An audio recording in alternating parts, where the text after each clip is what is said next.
magde-day off kami. Tamang video-video lang, mga kamangyan. Dito po ito sa Central, sa IFC. Kasalukuyan po kami nakatambay dyan that time. Sunday po yan. So, ikot-ikot lang po. After na makatulog ang inyong kamangyan. Ganito lang po lagi kami every time na magde-day off kami. Tamang video-video lang, mga kamangyan. Dito po ito sa Central, sa IFC. Kasalukuyan po kami nakatambay dyan that time. Sunday po yan. So, ikot-ikot lang po. After na makatulog ang inyong kamangyan. Dahil kapag mag-day off lang po, yan lang po talaga yung pinakapahinga namin.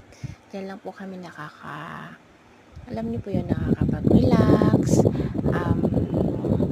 Yung mga ano namin sa aming mga amo, yung mga nararanasan namin.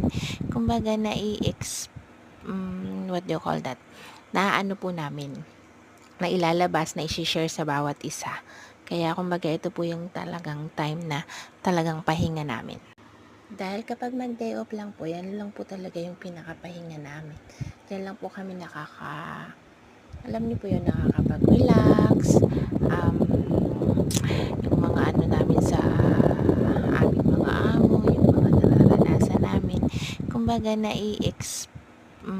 what do you call that? Naano po namin, na ilalabas, na i-share sa bawat isa.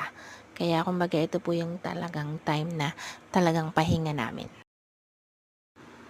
Kaya po sa mga ka-OFW ko dyan dito sa Hong Kong, kita-kits na lang po tayo kada day off natin, and enjoy po natin ang mga day off natin.